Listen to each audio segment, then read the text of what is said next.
My name is David Blakesley. I am the host of the Criterion Reflections podcast, and I'm here to do a review of UGETSU. This is a re-release of a classic 1953 Japanese film directed by Kenji Mizoguchi.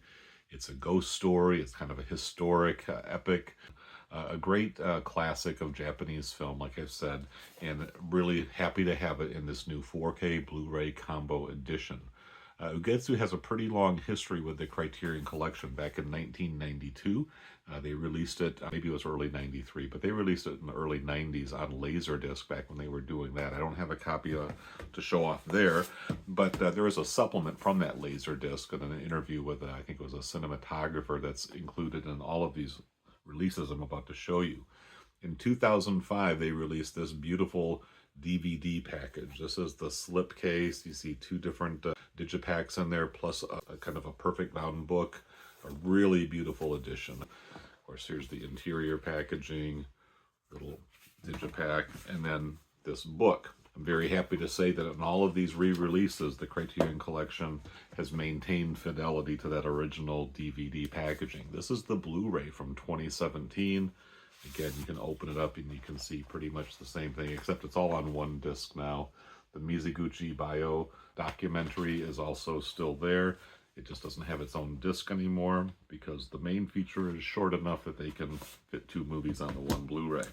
But this one is a double disc pack, so the packaging is a little bit thicker here.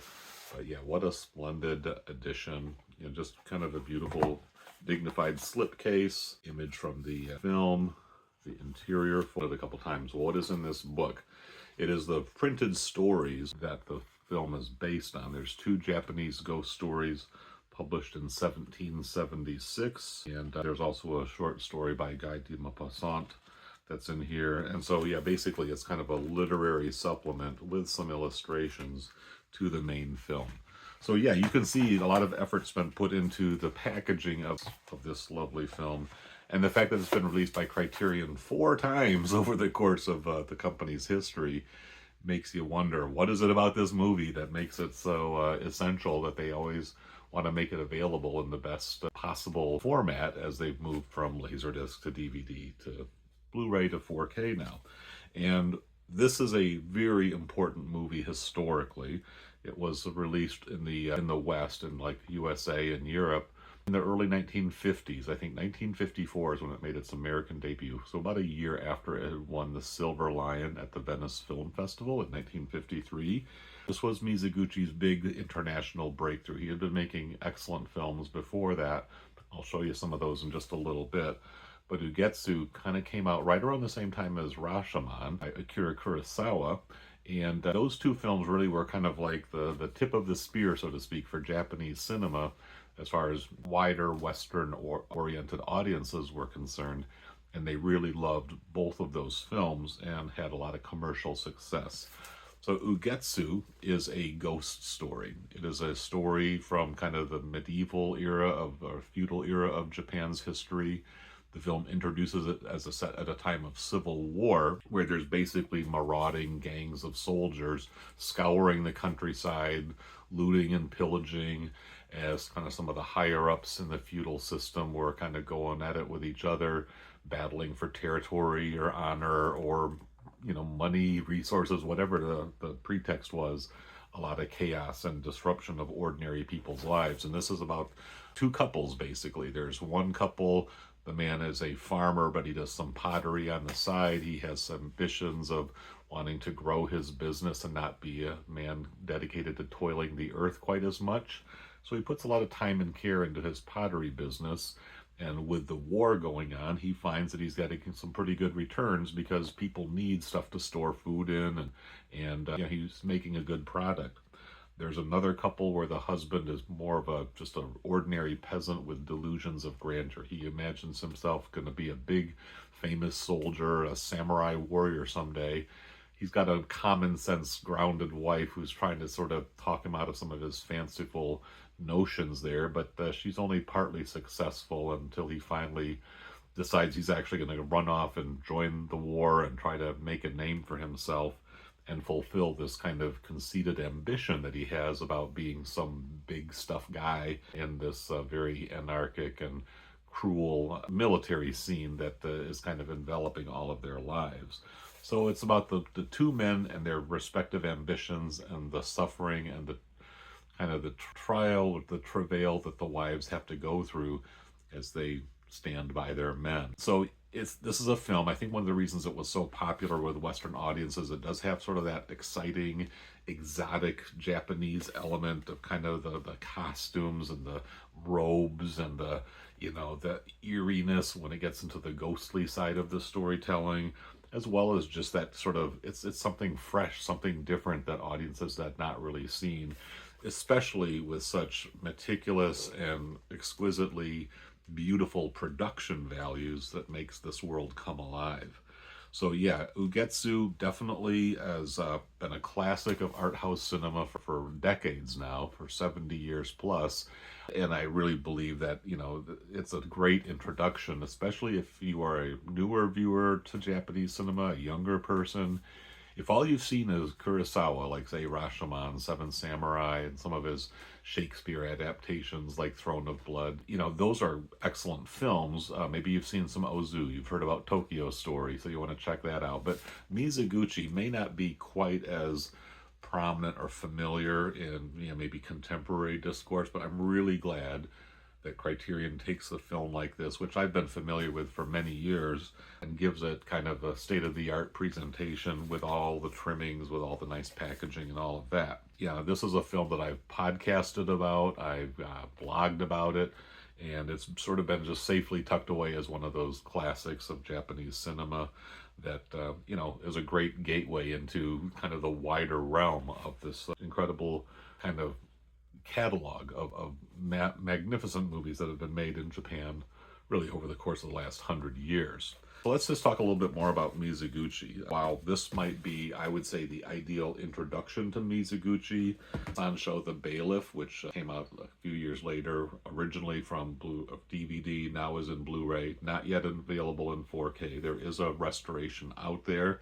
I would imagine this is probably destined for 4K someday, but probably won't be for a while since they just released UGETSU on April 1st, 25. But Sancho the Bailiff is like a 2-hour movie. UGETSU is about 96 minutes, so this is a little bit lighter, easier. It's a little bit more fun, if you will, although it's not really a comedy or anything like that, but it is an exciting movie because of those kind of eerie and traditional Japanese elements. This one has a lot of grounding in Japanese history as well. It's a little bit more, it takes its time in developing. It's 2 hours long, a little bit higher commitment being asked. Exquisitely beautiful, again, don't want to shortchange that. And a lot of people say this is his crowning masterpiece, Sancho the Bailiff. If you want to continue the Mizoguchi journey, I do highly recommend this Eclipse series box set.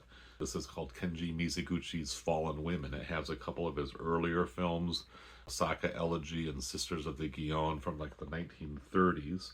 So you get to see some of his earliest surviving films. I think he was making them sooner than that, but a lot of those early 1930s Japanese films just didn't survive. And then a couple of his later films, Women of the Night from 1948, kind of post-war Japan in reconstruction mode that was set in modern times. Actually, Osaka Elegy, Women of the Night, and Street of Shame, his final movie from 1956, those were all set in modern Japan, not in the historic past. So you get to see a different side of Mizoguchi as a filmmaker. But as the title implies, Fallen Women, Mizoguchi is known as a director who has a lot of empathy for the suffering that women had to experience in the very patriarchal-oriented Japanese society and culture, both of his contemporary times, the 1930s, 40s, and 50s, as well as throughout the ancient history of the past. And so here are 3 more movies that kind of talk about old Japan that have been released by the Criterion Collection,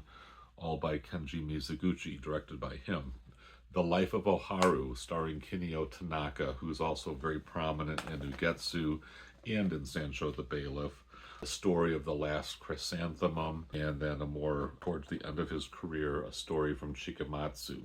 All excellent, beautiful films. Once you've kind of gotten into Mizoguchi, he may become your favorite Japanese director. No slight on Kurosawa or Ozu even, but Mizoguchi is pretty special talent and really had a very deft touch at creating these wonderful atmospheric moments and kind of immersing you in these pretty incredible worlds.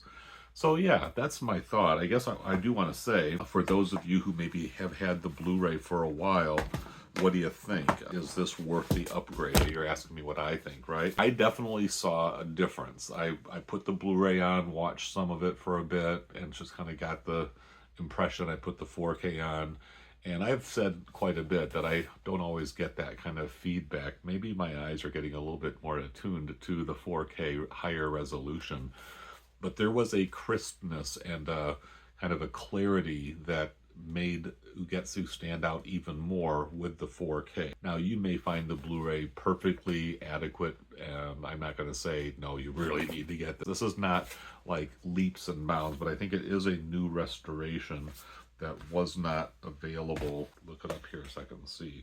I guess this was a 4K digital restoration on the Blu-ray. It just wasn't released in 4K at that time. So I think it probably is the same digital, upgrade.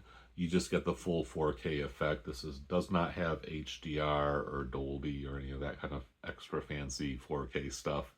But like I say, I did see a difference, and this was a review copy, so I want to say that I didn't go out and spend my own money on this, but I think Criterion is doing a great favor to contemporary cinematic discourse by reintroducing a film like UGETSU as part of its new releases. And I do appreciate when they take some of their older catalog titles and buff them up and put them back out there in the best possible presentation.